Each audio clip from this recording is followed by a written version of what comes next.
This episode of Navel Gazing is sponsored by valleygivesback.org. Adding a Valley charity to your estate plan creates a lasting legacy that tells future generations what causes matter to you.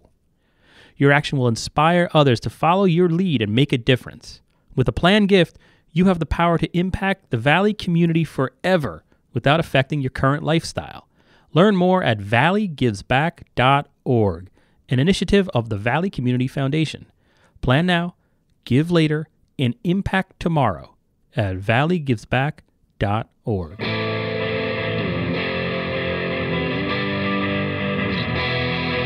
hundreds of years we brought you the news. Printed the info, we gave you the clues. Owners' profits were always sky high. Changing market now threatens our lives. Post-literation, critical reading, dumbed down nation, signs of inbreeding, TV sucking ideas from our head, public discourse just about dead well. Hey everybody, welcome to Navel Gazing, the Valley Indy's weekly podcast. My name is Eugene Driscoll. This podcast is sponsored by valleygivesback.org. On this episode, we're speaking, I hope, assuming I set up the microphone correctly, we're speaking with Kara Rochelle, the Derby resident and Democratic nominee in the 104th State House of Representatives District.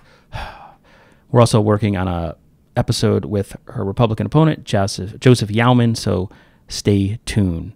Kara's running for the seat representing Ansonia and Derby that is currently held by Linda Gentile, who is retiring.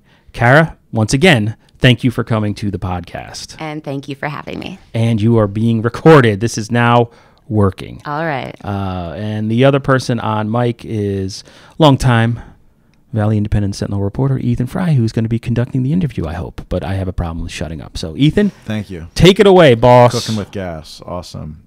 Kara, again, thanks for coming. First of all, the CT Post recently reported that you do not actually live in the district you're running to represent. How did all that happen? That was a fun surprise. This was this was a clerical error. So what had occurred is we got a call on a Monday saying, hey, we just got word that there might be an issue. So I immediately, called the proper authorities, called the Secretary of State's office, called House leadership, and said, what's going on? I've been voting for Linda Gentile for years. Every time I go in to get my ballot, they hand me one for the 104th and say, this is your district. And if you went to the State General Assembly website, which is how you look up who your representative is, and you type in my address, it said that Linda was my rep and that I lived in the 104th. So apparently what had occurred after about a day and a half of all state authorities digging through to find out what happened was that in 2011, when the area was redistricted, the maps get sent to the registrar's office, and the registrar needs to populate it in a computer system that then goes into the voter file, which is what all of the candidates use to look up their addresses and whatnot. So it was wrong in every system. It was wrong in the van files, the voter files. It was wrong in the registrar's office. It was wrong when everyone, the 12 houses on my block were going to vote, and it was wrong on the General Assembly website. So you live across the street from the district, essentially, is that correct? It's quite a funny piece of luck. But I am more than happy to move because these people, this district matters to me. And they're lucky enough to have a candidate that shows up and will show up and will move. And if you win, you say. Oh, yeah, absolutely. You have to move. That's farther that's in. The rules. That's the law. Okay, just another sort of topic in the news recently. Where do you stand on Governor Malloy's $10 million toll study? I don't think it was necessary. I don't agree with Malloy and everything he's done. When I decided to run, the state party called and I said, I'm just giving you fair warning that I'm not going to toe the line about Malloy. And I won't. I'm a very independently minded person. I don't think that money was necessary. The reality is that's $10 million to get our trains doubled in this area, and I think that would have been a better use of the money if we're going to spend money in the DOT in that way. And let me just interrupt. Kara, if you could try to talk into that microphone, because you're going off to the side a little bit. All right. Sorry. No problem. And then just by way of follow-up, do you have stance on the issue of tolls generally, or one way or the other? So that's an interesting question. The reason is that our community is split 50-50. I've talked to a lot of people, and half understand the pragmatic need to raise more revenue for the state, and half just don't want it. And so I've talked to a lot of people and said, well, how do we appease everybody? What is the compromise? What do we do? Because I'm more interested in doing what's right by this community. And so the best proposal that I've heard came from a resident that is against tolls, but understands the pragmatic need for them. And they said, listen, why aren't we charging big rigs and out-of-staters, and then we just have residents get a easy pass, and then we don't charge residents? And that seems pretty reasonable to me, because my focus is keeping tax burden off the backs of the working class. Okay. One thing Representative Gentile has talked a lot about recently is the issue of regionalization. Late last year, there was a meeting here in Ansonia where she said, it's just the reality. It's the new world we live in. We no longer can fund 169 towns. She was speaking from like the point of view of the state government. What do you think the future holds in that respect in terms of regionalization? There's been a lot of fear about it. There's a lot of residents that are concerned. I think that what's important to reiterate for folks and remind them is that this is a 2 to 4 year study. And so nothing is going to be done in the immediate. And on top of that, it would need to go to referendum, and both towns, all residents would need to vote on it. And it would have to be approved by both towns. You're talking about the school regionalization, yes. Ansonia-Derby yes. Committee. Yes. So do you have a stance one way or the other on that, or? So in general, regionalization is a good idea. However, we need to look at the numbers. I am not somebody who jumps in without looking both ways and really seeing what's going on. I'm a very data-driven person. So, we do the study, we look at how this will affect the schools and how, and regionalization in general for other parts of local government. If it's going to increase quality of service and decrease costs, then that's a no-brainer. But if it's not going to do that, and if the residents don't want it, then we need to respect the residents. And I guess is that happening now with that committee that's been formed, do you think? So the committee's only had 2 meetings. The committee is in its infancy. In the last meeting, one of the people on it said we haven't even started looking at the numbers yet. So I think it's premature for anyone to be waving a flag saying absolutely or absolutely not, and that everyone needs to kind of, let this play out and let's see what the report says. And so that's from what I've heard, that's the mission of that committee. Yeah. Do you think they're going to do that? Which is a great idea. We need to be doing that. Your opponent was one of the driving forces behind its creation. He serves on it. When you say, people, like that was an issue that came up at that last meeting, as you said, people concerned about, is this a foregone conclusion? Do you think he's open-minded enough about it, or, do you think he's, reached the conclusion that we should regionalize? I think that his public comments about it are his public comments about it. I don't want to be, attacking him for the sake of attacking him. That's not what I'm about. I hope that he is not pushing for this for the sake of having a feather in his cap. I hope that he's really taking a step back and thinking about the people that are on the ground and how it'll affect them. And I think that, in general, if everyone does their job right and we look this through carefully, that we can come to a conclusion that's good for the town. All right. Another issue sort of in the news recently, Joe Ganim, like this is the Democratic primary is next week, as is the Republican primary, August 14th. You come around a little so she doesn't have to turn her head. Okay. The primaries are next week. Obviously, there's primaries for governor in both parties, and the under ticket. For the Democrats, it's Ned Lamont, who's run for Senate and governor before, versus Bridgeport Mayor Joe Ganim, who served time in prison for corruption. Now he's running for governor. Will you support his candidacy if he wins the primary August 14th? At this point, I'm staying out of the primaries. I really want to see what the voters want. I appreciate that Mr. Ganim has taken responsibility and openly owned his actions. That being said, I know that Ned Lamont has brought jobs into the state in the past year, a lot of them. And so I think that the voters in this primary will be the decision makers on this. And then I need to see, we don't even know if Ned's going to run third party. We don't know what's going on yet. So no real conclusion, I guess, to that. My focus has been on this race. My focus has been on the people out here, which has been a phenomenal thing to get to know everybody in the community a little more closely. Okay, so you can't say whether you'd support Ganim or not. Yeah, if we asked you yes or no, if he gets the nomination. Honestly, I've just taken a step back and really been focusing here, and that's the God's honest truth. I really genuinely have not gone to events for either of them. I have not donated to either of them. I am taking a step back because what matters right now is making sure that the people out here are represented well. And that's not a political line. I'm not really a politician. This is just straight up, this is what I want to do for the community, and this is where my focus is.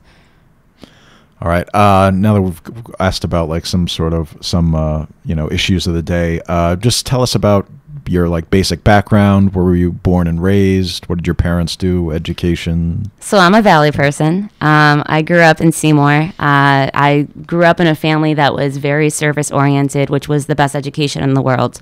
So my grandmother was the registrar of voters for 40 years in Seymour. I grew up, running around City Hall when I was 5, not realizing that every kid didn't get to do that. And my dad's been a volunteer firefighter since he was a teenager. So I grew up in a household where when the tone went in, Dad was running out the door because somebody in the community needed help. He's a chief. He's actually FD2 right now in Seymour, and I want to say happy birthday to him because tomorrow's his birthday. Happy birthday. Yeah. Well, FDT? What? So there's multiple layers of fire chiefs. There's the main fire chief, and there's a second in command. Right. Okay. So when I was a teenager, he worked his way up, and he was FD1. He was the chief, main chief. And then he was a commissioner, and he's actually the emergency response coordinator for all of New Haven County. So, for example, when the tornadoes hit, my father, there's 7 counterparts across the state. There's 8 counties. There's eight of these guys, and they coordinate all of the different fire departments for major disasters and things of that nature. So that's my dad, and it was a wonderful education in how to build teams, how to work together with people, and putting the community first. And that's very close to my heart. So that was my childhood. My dad worked at Sikorsky's. He just retired, and my mom was a home daycare provider. And they were just, they raised us to be so involved. I was volunteering since I was a kid. I tell this story sometimes because it really kind of defines how we were raised, and I think it's an important one to share. When I was a teenager, there was a firefighter in Seymour, and he had been building this house up on the hill for a while and living in a small house with his family. And wouldn't you know it, right when it was almost done, it got struck by lightning and burned to the ground. And so, the whole, the Valley pulls together for each other and always has and it always will. And that's one of the best parts about this community. And my parents were kind of dumbfounded the next day and said, well, what do we do now? And they decided, they got it in their head to have a barn raising. And I remember as a teenager coming home, my mom had notebooks spread all over the kitchen table, and the phones are ringing off the hook, and she's getting local places to donate, and she's coordinating volunteers and skilled workers. And it took a while to plan, but they coordinated barn raising and got that house back up. And that was a lesson to me about tenacity and organization and bringing people together. So that was my childhood. I went to college in New York. I went to Fordham University. I stayed out there for 10 years. I ended up in high-end restaurant management. So I had a staff of 50 under me. What'd you study at Fordham? I actually studied English and education. So I have a bit of education under me. I did a master's as an undergrad. And so being the little, go-getter I was when I was younger, doing a master's when you're 21 is a lot. I took a gap year and ended up running a 2-star restaurant by the time I was 23, which is not to say that it sounds glamorous, but it's restaurant management. It's a lot of hard physical work too. But it was a wonderful experience because I learned, how to build a team that likes working with each other, and how to work with lots of different personalities and, how to cultivate this focus on the greater good, which you have to do in restaurants. So I did that for 10 years. And when I was turning 30, I was thinking about it and said, where do I want to lay down my roots? And decided I wanted to come back to the Valley. This is home. And New York is fun, but you can't replace what the people are out here.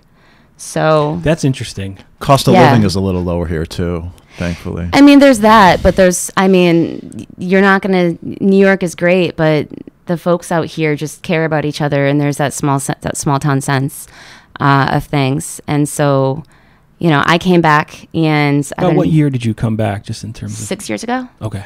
Yeah. So, I'm here for the long haul. I'm not leaving.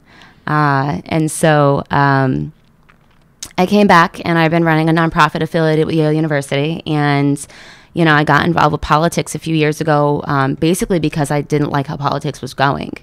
It wasn't in the grand plan. I've always been, conscious about issues. I've always been focused on things like, making sure that the working class is doing well and advocating for, better way of life for everybody. But it was really, looking at the Sanders cycle and saying, what does this party become? Were you always a Democrat? Were you raised Democrat? Were your parents political? So we didn't really way? talk about politics in my parents' house. A lot of the firefighters stay out of politics because they need to work with both parties. But my grandmother was very involved, and she was in a very old school FDR style Democrat. It wasn't about the modern liberal elite stuff. It was about, fighting for the working class and doing things that help your local community. And it was a much more down to earth, pragmatic thing. So I have fond memories of that. And I was, always raised to be involved in the community, but I didn't really turn to politics until I said, okay, we need more talent. We need more innovation. We need more people that are efficient and effective. And frankly, I am the oldest of the millennials and witnessed the repercussions of the crash, and know that, our generation versus, the generation above us, at the age of 35, our generation is making the same amount as previous generation was 30 years ago. So the pay 30 years ago with inflation adjusted was $34,000. It's $34,000 now. The difference is that the cost of living has gone up 20 to 30%, and healthcare costs are out of control and education costs are out of control. And so my generation is having fewer kids. They're struggling to make ends meet. They don't go on vacation as much. They're, worrying about bills a lot more. And if my generation doesn't get involved and help steer the ship and say, okay, it's our time to really start looking at these numbers and doing something about it, who's going to do it? In April, in a Hartford Courant article, Lori Pelletier, the president of the Connecticut AFL-CIO, said the 2018 election is a pivotal contest that could determine the future of the union movement. Many of the Republicans running for governor have promised to reopen labor agreements and wring concessions from state workers. The soul of the movement is at stake in this election, Pelletier said. And then pursuant to what you were just talking about with, FDR, New Deal politics,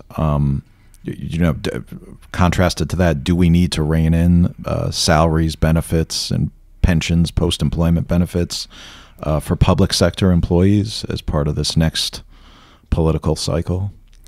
So I think it's an interesting thing. There's a lot of venom on both sides about this, and I don't think that venom helps the conversation.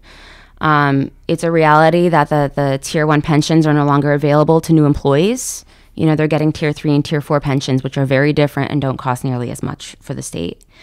It's also a reality that these people were paying into their pensions for many years. And, we made a promise to them, and we should keep that promise. These are our firefighters. These are our police officers. These are our teachers. They're not the enemy. And, if we look at states that have, right to work, which Republicans, try to bandy as a good thing, we know that the states in the country that have far lower wages than the states that don't. And if we're trying to build the middle class, that's not the way to build a middle class. So, my father is a Teamster. He worked at Sikorsky. I know what a union job does for a family and for a community. So, no, I don't think that it's appropriate to attack the unions, especially when, if you talk to anyone that's in one, my boyfriend's a firefighter in Bridgeport and a volunteer out here. And, they need their pay. They're doing dangerous work, and they deserve to be compensated for it. They're paying into their pensions. We need to honor that. And then just like a few other policy related issues, I guess. Are you in favor of Medicare for all? I think that we need to get there. I do. And I know that there have been attacks already for me saying that. But, this is as American as apple pie or FDR. He wanted this was a New Deal, platform piece. And the reality is that, and it was quite funny for me all week. I couldn't get enough of it. Are you aware of the Koch brothers study about universal health care? Yes. That came out. That said so, it would be... so the Koch brothers, for anyone that's listening and doesn't know, are they have a lot of money and they funnel it into right-wing campaigns, specifically to bust unions, kill healthcare, basically attack the working class. And so they did a study. They funneled money into millions of dollars into a libertarian group. And there's nothing wrong with libertarians, but they were using that group to try to prove that the Sanders Medicare for All system was bunk. And it actually proved the opposite. And Sanders issued a thank you to them, because what it proved was that it actually is $2 trillion less expensive. We'll put $2 trillion back in the pockets of families and states and local businesses if we go to Medicare for all, and it will also cover 300 million more people. So we can have healthcare for all. We will not have copays. We will not have, people worrying about whether or not they can afford to get that extra test for their father or mother. And that's the reality of it. The math is there. I think the study said it would be like the overall cost would be cheaper, but I guess it would be shifted. I guess, a lot of healthcare now is through employment, things like that, and private healthcare for-profit healthcare companies. If we went to Medicare for all, it would be it would have to be funded through taxes more. So I guess isn't the sort of argument with that study saying sure, it'll cost less, but there'd be higher taxes to fund it? So here's the trade-off, though, is that then people would not be paying out of their own pockets for healthcare, and their employers would not be paying out of their pockets for healthcare, and their employers can pass that savings along in the form of raises. So when you actually look at how this would play out and the repercussions of doing it, it would be cheaper for everybody. There would be more money in everyone's pocket at the end of the day. Another one, marijuana legalization, yes or no? Yes. Can I put sure, an addendum on that? No, let's just I know I'm going right to get tagged as the renegade liberal, and that's really not what I'm about. And we do hear, I've heard that just in being at Archie Moore's on a Thursday night, I'll hear eavesdropping. The knock against you is, it's too left wing. That's what you hear. I don't but even you've heard like that the as well. term liberal. I'm a progressive, and I think they're very different. So the reason why I think it's important there's multiple reasons to do legalization, but the big main one is, one, it's already here. It's already in the states around us. And two, we know from multiple studies in multiple states that in states that have legalization, it drives down the opioid addiction rates by about 25%. And that's a conservative estimate. In some states, it's much higher. And if we can stop that public health crisis and, keep families together, kids aren't going into the foster care system, people don't need the, additional services, and it, takes the weight off the police departments too. There's 1,000 reasons why this is good public health policy, in addition to the tax revenue that we can invest in schools, in addition to, keeping people out of jail for, something that is, already here and akin to a glass of wine to a lot of people. $15 minimum wage. Excuse me. Yeah. Any elaboration, or is that? So I met a woman that I won't share her name, but I met a mother at a door when I was knocking, and she's got 2 kids. One is about to enter the school system in a year or 2, and the other one's in the school system. And she works, and she's making minimum wage right now, and she can't get ahead. And she's working full time, and she's working very hard. And the reality is that if you're working 40 to 50 hours a week, you should be able to pay it, be able to pay your bills. And if you're not, then there's something wrong with our system. Our system right now hasn't really brought minimum wage up with inflation, which is why people are working harder for less money. Tuition-free college? We need to get there. And I think it's important to note that Tennessee did tuition-free education this past year, and Tennessee is a Republican state with a Republican governor, and he just said, listen, this is just smart policy. So this is not a Democrat or Republican issue. It's recognizing that you need more than a high school diploma in a lot of occasions. You need a technical certification or some other type of paperwork to get to the good-paying jobs now. So, you know, community colleges, technical schools, and eventually four-year state schools. Florida has it. Tennessee has it. We should be doing it too. Do you have any idea how Connecticut could pay for something like that? Since we're I don't in think such we can a do it fiscal tomorrow. mess? I don't think we can do it tomorrow, and I don't want to sell rainbows and sunshine to people. I think that we need to be pragmatic about this. But I think that, you know, we can start with community colleges and technical finishing schools. You know, New York just passed that too last year, and we can go from there. And as far as the state budget, there's other reasons why we're broke. You know, and we can adjust that to allocate revenue. What are some of those reasons, and what should be allocated? So in a different way. So I lots of people, you know, have been yelling about how the state budget is broke, and to a large degree it is. And I think we're all frustrated about it. And I wouldn't be getting involved if I thought everything was okay. I'm getting involved because things are not okay, and I'm getting involved because we need to put things back on track. So in the wealthiest state in the country, and with Fairfield County being the wealthiest county per capita in the whole world, I find it interesting that our state is saying that it's broke. And then I look at the tax code, and I look at, you know, where we're spending our money. If you're broke, then he's going to say to you, yeah, well, most people are these days. You know, if he's broke, you're going to say to him that you need to watch your budget. Absolutely. And you also need to get another job or get better wages or do something else to raise revenue, right? And in this state, you know, we talk about cutting the budget, but you couldn't cut your way out forever. You can certainly say, and absolutely, I'm foursquare for efficiency. I'm foursquare for innovation to bring down costs. But how much further can we cut without looking at revenue and saying, you know, what's going on with our tax code? In Fairfield County, on average, they're paying 5.5% for their taxes, and the rest of the state, they're paying 9 to 11%. Is that fair? Is that going to help the state? You know, or we look at the carried interest loophole, and we're looking at hedge funds managers that are skirting the tax code through a legal loophole at the tune of $500 million a year. And we look at what our deficit is and how is this responsible? You know, when so few people are getting away with, you know, they're not worried about the price of groceries. They're not worried about if they can pay for their car insurance this month. And a lot of our residents are. And so I'm here for that. I'm here to say we can do both.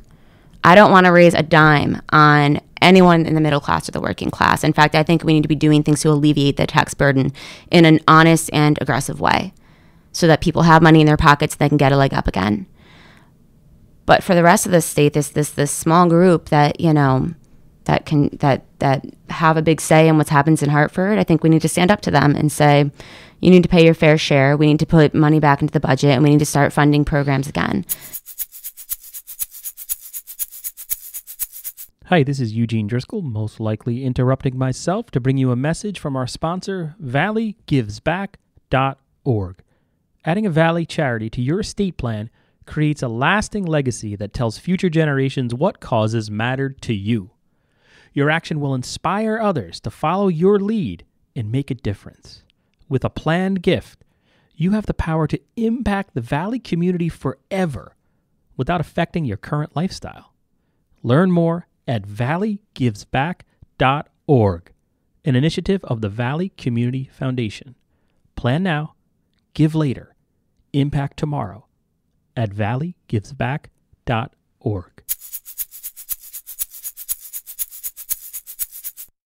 And then I guess the counter argument to that I've heard is that, well, then they'll just leave Connecticut. Fleeing the state. They'll just be this exodus. That is a boogeyman. And I can tell you that for a few reasons. First, there's books about this. And the reality is that when you have, you know, they've got palatial mansions. My neighbor across the street works in HVAC.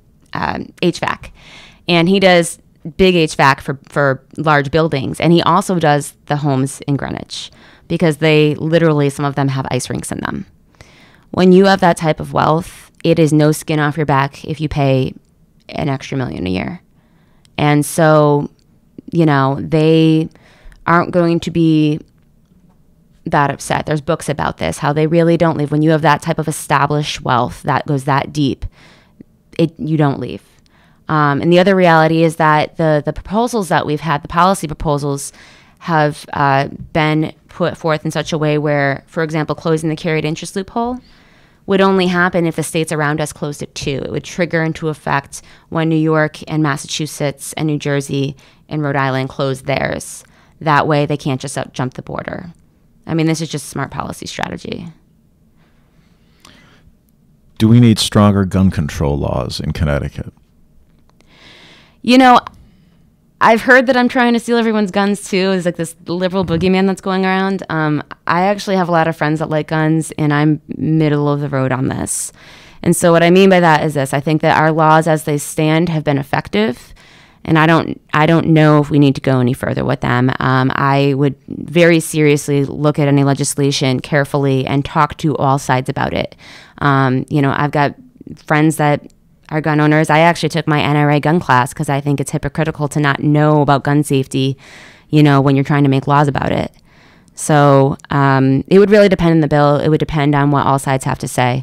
But the laws that we have in effect now have been effective. Are you referring to specifically to there was a few more restrictions passed after Sandy Hook to make things moderately more restrictive, I guess? Is that what you're referring to specifically? I'm referring to background checks mostly. The reality is if you're a law-abiding citizen, then the background checks don't affect you. And, if you pass your background checks, then you can legally and safely have your guns. So, no, I think that's the background checks is the strategy, and I think it's a reasonable one. You talked about Bernie Sanders' campaign in 2016 for president. Was that you were a coordinator of that in Connecticut? Was that your first sort of serious foray into politics? That was my first serious direct political action. It was, I started out just saying, what?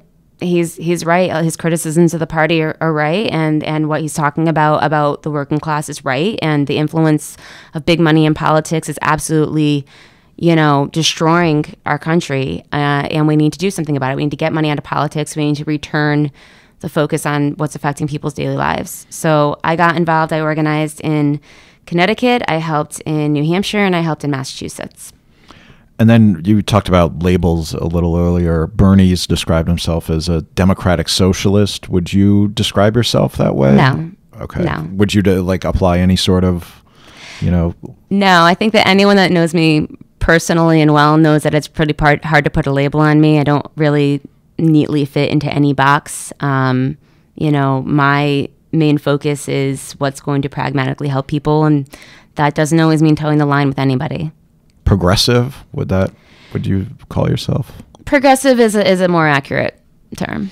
And then specifically to this race, what made you, was there any one factor that made you decide to run for the 104th district, or what was your decision making there? Because the criticism will be from, I assume, from your, or I don't know if your opponent's going to say this, but you don't have experience on the local level, and usually traditionally in Connecticut, you kind of, start off on a tax board or a board of aldermen and then try to work your way up.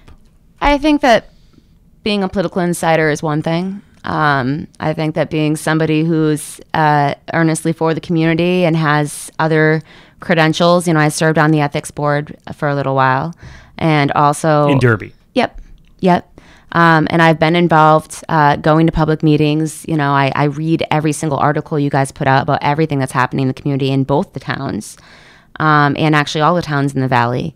I know how to deal with the team. I'm a policy geek. So I don't think that having a fresh set of eyes is a bad thing. And then I interrupted Ethan's question, but he was saying, you were basically asking what specifically motivated you to run, or go ahead. I don't want to. Well, yeah. Was there? When Linda Gentile announced if she had run for re-election, I would assume she wouldn't have you wouldn't have challenged her. Oh in no, the I primary. wouldn't have challenged her. She's wonderful. Did you just see when she retired, that was an opportunity, or what was the thinking? I guess. So. I don't think opportunity is the right word for it. It was more looking at the fact that we were losing, she's been a lioness for this community. She has been phenomenal at advocating for, funding for brownfield remediation and the downtown developments and various pieces of legislation that are going to help the working class out here. She's been wonderful. I've been in touch with her for a while now, and she's gotten to know me, and she's gotten to know my tenacity and my focus on this community. And so when this came up and she decided to retire, it was really the same thing as, what my dad's been doing his whole life. It's, the community needs someone that's going to fight for them. The community needs someone that's going to, be dedicated and authentic about this and really put, every day into it and put your heart into it. And that's where I am with it. Conventional thinking is predicting a quote-unquote blue wave in the coming November 2018 elections, with voters who dislike President Trump really motivated to deny Republicans control of Congress. And typically a first-term president's party does usually get a setback in the first midterm elections. Yet in Connecticut, outgoing Democrat Governor Dan Malloy is deeply unpopular, and it seems especially so in the Valley. And on our Facebook page. Essentially, he's public enemy number one, essentially.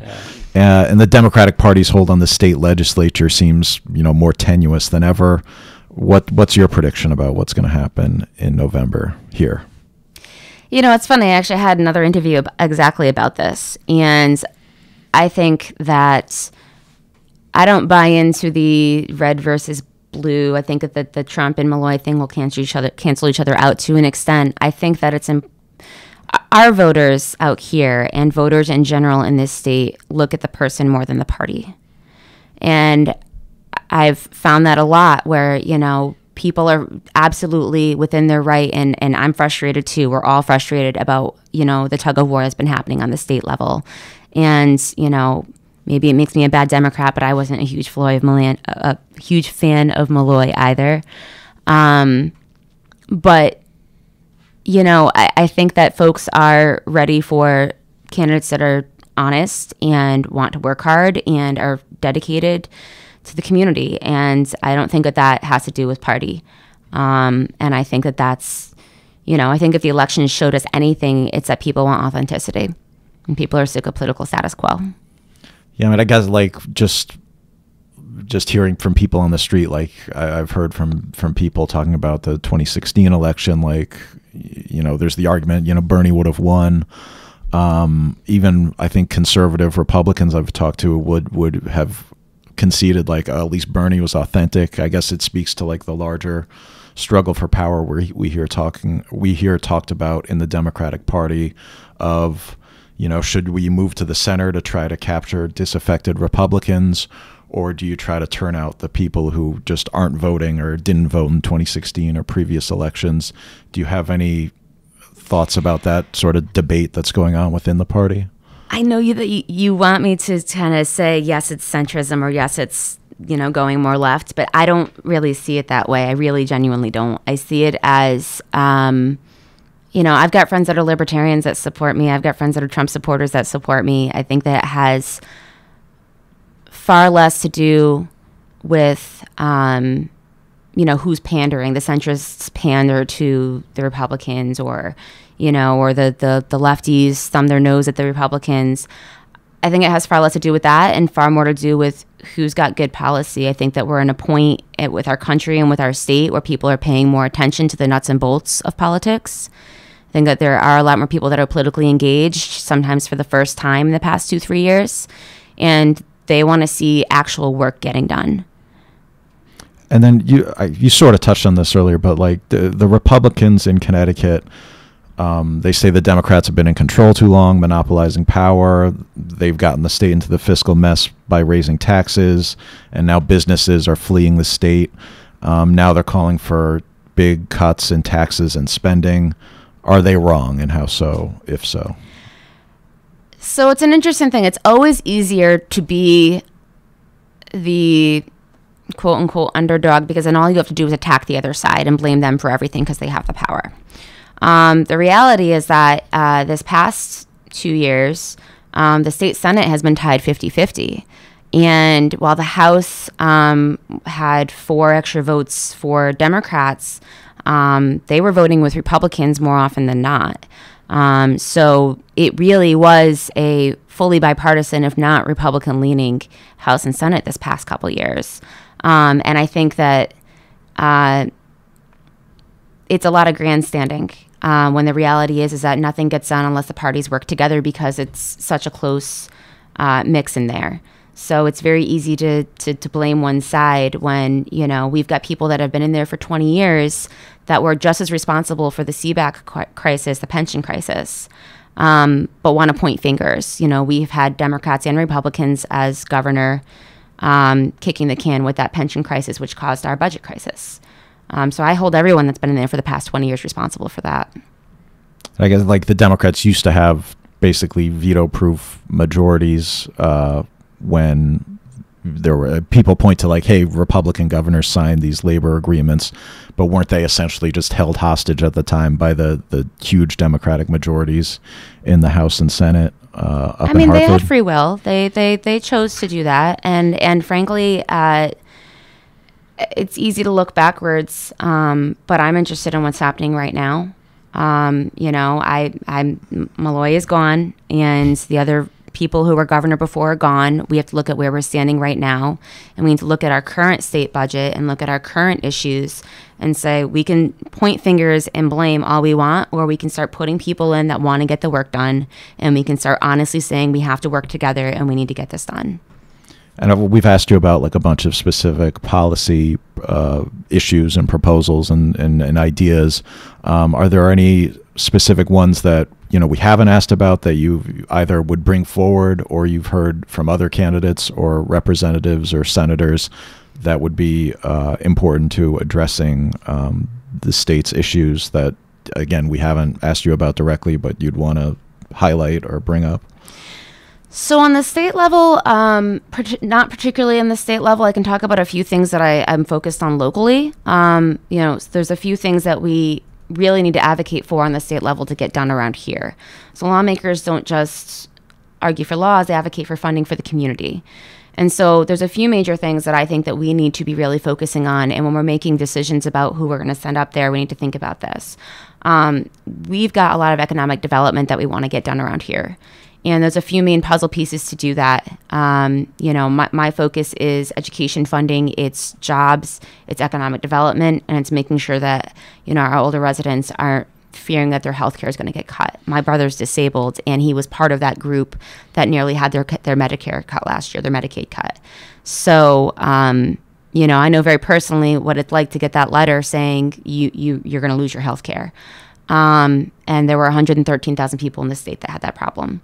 Thank goodness they straightened it out as they should have. But as far as local things go, first, the school districts in Ansonia and Derby get about 50 to 60% of their budget from the state. That money needs to continue to come in very dearly. And we need someone that's going to advocate for that and recognizes that having enough teachers and having, you know, a quality school system matters even if you don't have kids in the school system. Your property value goes up or down based on how well the schools are doing.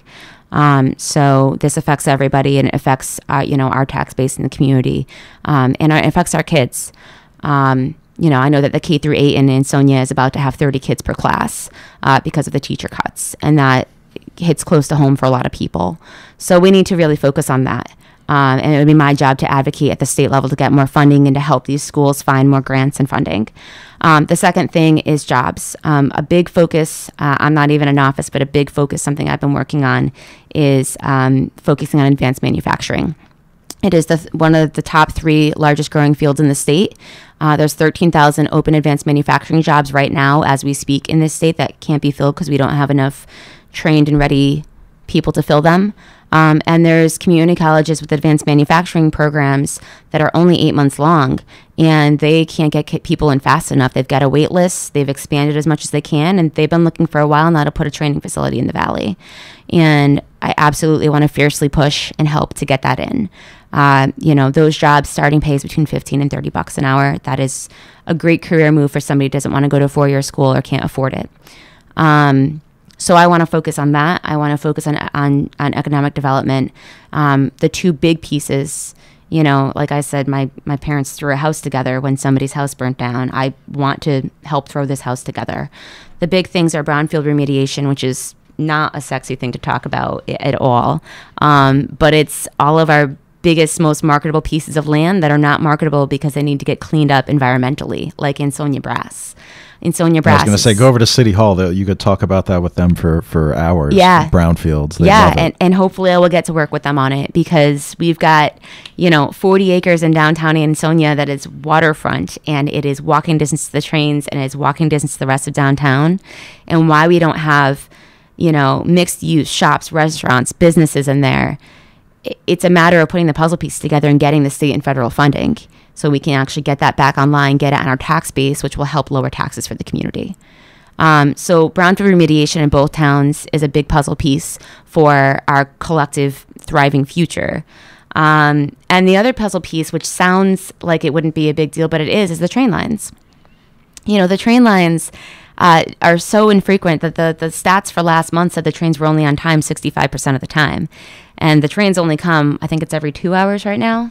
Well, we've been here an hour and we haven't heard one. Yeah, It'll be a few minutes, I think. I know a resident that has to take them, and it drives her crazy. She's crying almost every day about it. But, if we get those running every 30 to 40 minutes, regularly and consistently, one, it will, again, increase property value, which will help lower taxes. Two, it will attract residents who don't want to drive down 95 to work and can just buy over here or rent over here and hop the train every day and drink their morning coffee. And three, it will help attract businesses. So these things are a lot of my passion, is getting this up and running. And I've already been in touch with the DOT. I know the price tag to get the trains doubled in amount. I know the timeline with the signal system. How much is that to get them doubled? $10 million. Oh, I was going to say $100 trillion. No, it's actually, it costs $30 million for Danbury. It would only cost $10 million for us. And is that the siding system, or is no? it, So the signal system's already been funded and they're working on it. The signal system will be done by 2020. At that point, we'll have the ability for trains to pass each other. The next puzzle piece to actually getting more trains to pass each other is getting us off of the old push-pull trains and getting us onto the new trains. So when I spoke to the DOT, what was said to me at the time was this. The reason why they didn't buy trains for the Hartford line and they're renting currently is because they are waiting so they can buy a whole new fleet for the state, because buying in bulk is cheaper. And so with this big ticket item, they are pricing out right now and hoping to buy a fleet for the state in the next year. And provided we have a governor that doesn't cut the DOT funding, we will be able to have double our trains on the Waterbury line. They are targeting to get double the trains. We will have the signal system. It will take 4 to 5 years to build the entire fleet for the state and get them all on the rails. But that is the prize that I think that people should look towards as part of our economic development plan. All right, how are we doing on time? Should we? Yeah, we're okay. I mean, it's been right. 45 minutes. But my only question for that, and I don't think you'd find anybody that disagrees with the fact that if we had improved train service, our downtowns would at least be in better condition, because it's almost embarrassing. And we're at the Ansonia train station. Half the time I give people directions, they have no idea there is a train station here, people who are from here. Yep. But wouldn't we have to raise taxes, though? Because that's so much money. Wouldn't we just have to, and that's exactly what I'm just thinking when this is eventually published, the mailer that goes out saying like, oh, you have this wish list, but we'll all be broke because it'll be a massive tax. So here's the funny part is that part of the problem with the state right now is that they throw everything into the general fund and then fight like cats and dogs about it. And there's a lot of political grandstanding, and not a lot of work gets done because everyone's playing tug of war for their pet projects. I think a smarter strategy is to look at our budget and start earmarking things and saying this goes towards this. So for example, last year in the legislature passed a law saying that all new car tax revenue must go towards the DOT now. It's not being thrown in the general fund. We're not fighting about this. We're starting to dedicate revenue streams towards our essentials. So for example, if we decide to go towards tolls for big rigs and out-of-staters, not for locals, but for big rigs and out-of-staters, we can dedicate that revenue stream back to the DOT. And what was said to me by the DOT is that if we're kept at our current levels, they are prepared to buy that fleet. Don't hold me to that. That's what I was told. But that's where we are with it, is that if we get cut for the DOT was already cut by 15%. They had 15% of their staff cut last year. But if they're able to maintain, they will be able to get this done. Okay. Sorry, Ethan. No, I guess you would talked about regionalization, and just one thing that we've heard occasionally is Ansonia and Derby used to be one city back in the day. Hasn't the time come, like the tax revenue has deteriorated so much that shouldn't these communities explore just merging totally back, just to have more efficiency in government? You wouldn't be paying as many people, police, public works, that sort of, like, as long as we're talking about education, why not? I don't think that the residents have an interest in doing that, but I do think that they have an interest in saving money. So, for example, with the fire service, I know a lot about emergency service because of how I was raised. And I know that already with the fire service, they have soft regionalization. So, some towns have different sets of equipment and they share it, or they regionalize to form a task force for various things. I think that we can do soft regionalization, which is just essentially, that sharing of resources, for the betterment of the community. And we don't need to necessarily change our name. It's interesting. I learned recently that Birmingham was actually the downtown of Derby. When Derby and Ansonia were one, it was actually called Derby. Mm-hmm. I spoke to a local historian, had lots of interesting things to say about the community. It should be Durbonia. That should be the name. Ethan's just passing on his personal preference to destroy both cities. Exactly, yeah. Through regionalization, huh? But did you have any other questions? Go ahead. I guess my final question would be, sure. It's tough as a candidate to get the word out there. This has been sort of at least from my perspective, sort of an under the radar race thus far. Yeah. So where can people learn more about your candidacy and what you stand for? Where should they go? So I have a Facebook page. I need to start posting more on there. It's been mostly, little bits here and there about my platform and a lot You're of at a lemonade stand stuff around the corner from my God, those kids were great.